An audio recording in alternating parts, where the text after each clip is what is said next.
¿Estamos todos? ¿Qué les parece hasta acá? ¿Alguna duda? ¿Alguna duda en cuanto a esta atrapante etapa de la ejecución penitenciaria? Hay algo que no me contestó. Sí. El tema, por ejemplo, la conducta, ¿no es cierto? La calificación de la conducta del interno, bueno, que va desde pésima a excelente. Sí. Eso lo hace la parte administrativa, el servicio penitenciario. El servicio administrativo. ¿Eso es incuestionable por ustedes? No es que es incuestionable. Si una vez que se le notifica trimestralmente sus guarismos en cuanto al interno, en cuanto a la conducta y concepto, si él no está de acuerdo, puede cuestionar. Y se lo tendrá que ver en una primera instancia el director del servicio penitenciario. Si aún persiste su cuestionamiento y su falta de acuerdo a esa calificación, tendrá que revisarlo el juez. No es que es incuestionable. Por supuesto que es cuestionable porque como toda decisión, tanto en la fase administrativa como en la fase jurisdiccional, puede resultar errónea, arbitraria y es cuestionable. Y debe ser revisada. Y de hecho, fíjense ustedes las sanciones disciplinarias, por ejemplo. Cuando una persona es sancionada dentro de un servicio penitenciario, generalmente en cuanto a faltas que van desde leves, medias a graves, fíjense ustedes que la sanción más gravosa que puede existir es la celda aislada. ¿Bien? ¿Por qué? Porque gravosa porque además que al estar ya privado de la libertad en un pabellón con celdas, con barrotes, hierro por todos lados, concreto por todos lados, ya mandarlo a una celda aislada implica un plus. Pero bueno, de hecho existe como sanción. Pero ha habido casos de sanciones disciplinarias que han llegado hasta la Corte Suprema de Justicia de la Nación, que fue el famoso caso del fallo Romero Cacharane, una persona que fue sancionada con 15 días de celda aislada, y bueno, la Corte tuvo, en base a ese precedente, fijó una serie de pautas, o sea que todo es revisable. Incluso lo que estipula lo que hace la fase administrativa, y es cuestionable. Incluso las propias decisiones del juez de ejecución son cuestionables. En casación, en nuestro caso, posteriormente, si persiste el descontento del interno, podrá llegar por todas las vías hasta la Corte Suprema de Justicia de la Nación o hasta la Corte Interamericana de Derechos Humanos, ¿no? Bien, es cuestionable. ¿Qué otra cosa hace Secretaría? Practica el cómputo de las condenas en suspenso. Bien, 3 años, menos de 3 años, apenas de 3 años, el juez, cuando dicta una condena en suspenso, impone una serie de conductas, generalmente son 2 años de normas de conducta y, ¿no?, normas de conducta en las cuales implica trabajo comunitario y otras cuestiones más, como abstenerse del consumo estupefaciente, etcétera, no cometer nuevos delitos, etcétera. Y, bueno, obviamente una pena temporal que generalmente las normas de conducta son accesorias, ¿no? Son accesorias a la pena temporal que puede ser de 8 meses, 1 año, 2 años, hasta 3 años. ¿Bien? ¿Esto también quién controla? El control del juez de ejecución controla, ya esto lo controla el patronato de liberados. ¿Se controla, doctor? Se controla. En la medida de lo posible se controla. En la medida de lo posible se controla. Generalmente las personas que reciben la oportunidad de no ir a un establecimiento penitenciario cumplen con las normas de conducta. Generalmente los que remiten las planillas de cumplimiento suelen ser las personas que han sido oficiadas por el tribunal de juicio para que las reciba esta persona y realice el trabajo comunitario. Ellos mismos cumplen. Y si no cumplen, nosotros los citamos.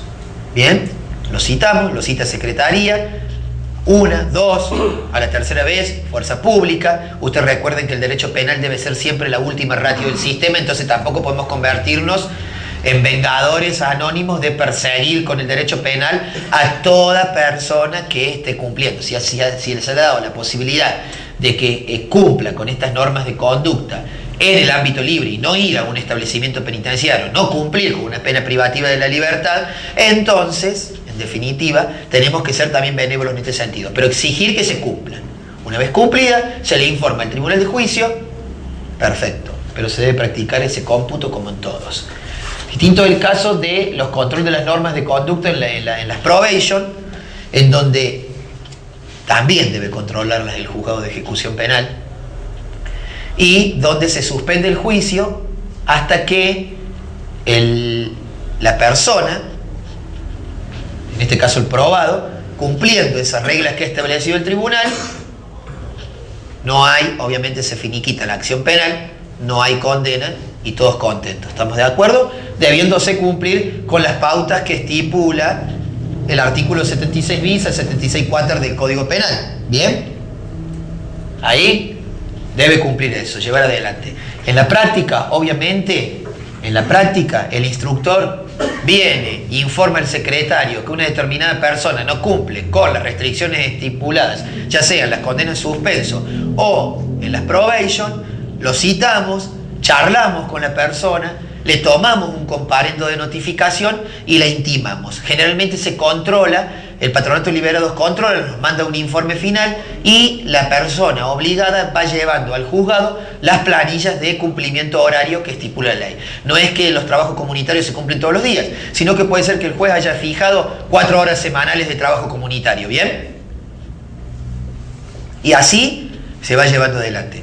Obviamente que en la ejecución penitenciaria lo que más insume tiempo, trabajo y dedicación son las personas privadas de la libertad.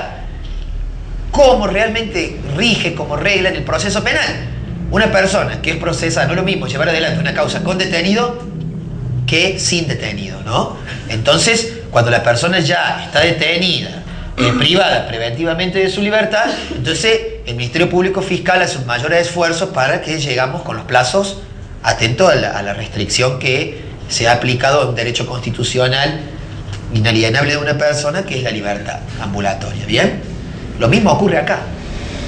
O sea, tratamos de poner mayor énfasis en las penas privativas de la libertad, que son quienes demandan mayores necesidades, y bueno, esto no significa que no se controle esto, pero generalmente con la asistencia del Patronato de Liberados se cumple y llegamos a un buen puerto, gracias a Dios. ¿Bien? ¿Se entiende hasta aquí? ¿Qué es lo que me sirvió a mí cuando yo entré de secretario, a trabajar como secretario? Uno tiene que innovar cuando es secretario. A ver, ¿qué le sirve más?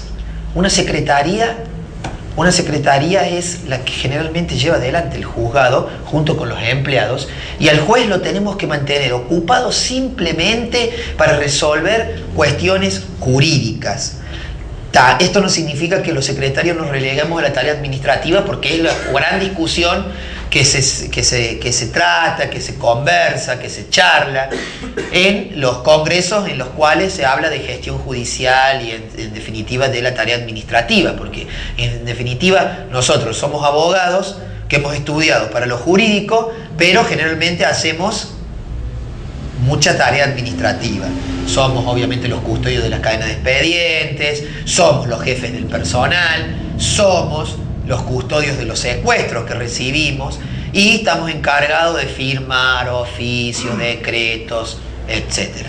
Entonces, si queremos ayudar al juez en lo que es la faz jurídica y que el juez esté dispuesto a ayudarnos a formarnos en la faz jurídica, entonces tenemos que elaborar pautas que nos sirvan para que trabajemos rápido. Esta es una de ellas. Hay que elaborar decretos que concentren la mayor cantidad de actos para que el expediente ingrese la menor cantidad de veces posible al despacho del juez para su firma. A mí me parece muy importante. Esto no significa que lo tengan que hacer, ¿no? Esto es algo que generalmente uno en un decreto, en una providencia, puede decir varias cosas, siempre y cuando se entienda qué es lo que está diciendo y qué es lo que le está concediendo a una persona privada de la libertad, en este caso, o no, a través de esa providencia. Entonces, resolvemos varios pedidos a la vez del ingreso diario que entra, porque aparte el secretario en la fase ejecutiva tiene que revisar todos los días el despacho.